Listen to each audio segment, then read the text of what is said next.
Hey guys, how's it going? Welcome back. This is Dilmer again. So, first of all, I want to thank everybody for joining my channel. I had incredible amounts of users joining in, and I've been doing this for just 3 weeks. And I just wanted to say that I really appreciate your time. I really know that you're all super busy and in doing what you're doing, which is game development or launching a startup.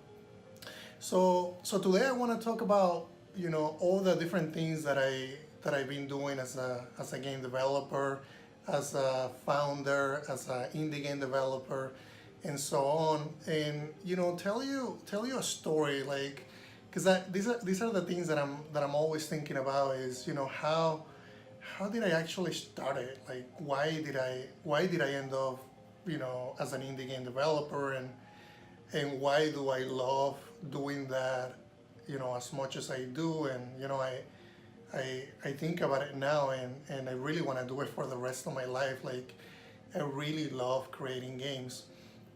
So let me just tell you a story, and how I started doing this, and why did I decide to become an indie game developer, and do this all the time.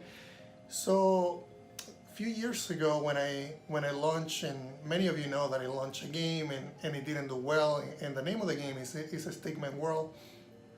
So I worked on that game for 3 to 4 years, and I launched that game. And there was a period of time when I launched the game, and I was super excited. I thought it was gonna do really well, and it didn't do well. It didn't get much downloads. It just didn't do as good as I thought it was gonna do. So it was really hard for me, to accept that something that I love so much wasn't what people expected at the time. It was probably not the right time. It was probably not a good game. It was my first game. So there was a period of time when I was just thinking about, okay, what should I do? Should I keep making games? Should I do something different? I really want to do this full time.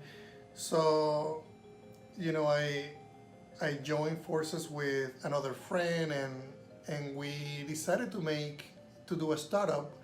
And the startup was gonna be, we knew that indie game developers, they needed 3D, they needed audio, they needed music, they needed all these different assets that were offered by the Unity Asset Store at the time.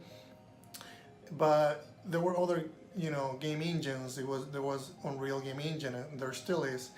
Also Godot. There were way too many game engines, and to us, we didn't really think that you had to, it will be really cool if you had just one platform where you could simply get your assets from, without having to go to a specific store. So I wanted to compete with the Unity Asset Store at the time, and also the Unreal Engine Marketplace. So we wanted to combine all these stores, put them into one, and basically create a client.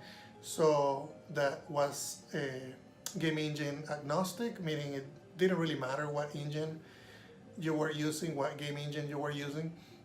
So you just basically connect to it, and you can download the assets based on the game engine that you selected, which I think it's still a great idea, but it wasn't my core business. Like, it wasn't what I love the most. I did love the assets, but I wasn't making games.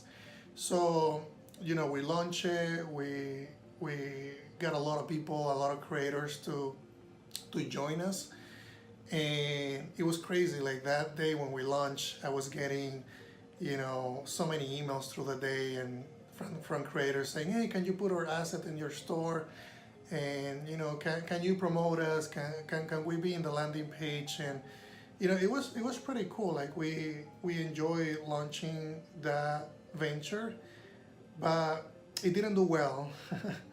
And you might ask, so why didn't do well? If you we and the reason why is, the first of all is because I wasn't as passionate about it. Like, it didn't really spark me in the way that making games does. The other thing is we didn't really work well on the website. The website was on a single server. It wasn't a system that we could easily scale. The the deployment process wasn't solid. It wasn't automated. It was all manual. I didn't have people to help me with with the site. I was in a day job, and I was super busy to be able to do all this. Plus, I had to pay creators about how many downloads they're getting. I also had a lot of fraud. So a lot of people were using bad credit cards, buying the assets, and then trying to get an exchange back. So it was just not a right business. I didn't have, well, it's not that it wasn't the right business, but it didn't have all the systems that I needed to have in place in order to do something like this. So I ended up deciding not to keep working on that business, and I closed it down. But the thing that I got from doing that and from creating that other idea is that I wasn't super passionate about creating a business that it wasn't related to indie games. I was also pretty young. I didn't have all the expertise, but I think one of the takeaways is that whatever you do from the get go, it needs to be solid. And that's why a lot of people ask me, why do you create a website? Why do you do all this prep work if it's just a game? If you're just building a game that it's gonna be on mobile, and it might be small, and why are you creating a repo? Why are you creating a website? Why are you making it so official? It's just a game. And to me, it's not just a game. To me, it's our kid, it's our baby. And if we want our baby to grow well, you want to make sure that you set it up in a way that it can be successful. It can have long-term life. And by that I mean, you want to make sure that when you create your game, you want to create it in a way that you keep updating it, you keep pushing new content. And the reason for that is because when I did the previous business, I wasn't excited about updating the website. I wasn't excited about, I was excited that I was gonna do a new business, but it didn't really, like I said, it didn't really excite me. So I didn't know what I know now too, that you need to automate things. You need to make sure everything that you do is solid. So you want to create a framework. So when I say create a framework for your games, if you're working on a small game, make sure that you set it up in a way that you can continuously add value to it, and it's not something that you get back into it and it's a mess and you can't really maintain. You can't really add more to it. So yeah, make sure that you're doing that from the very beginning. Is all the processes, all the infrastructure that you have to set up. You have to do that from the very beginning if you want this to be a long-term solution.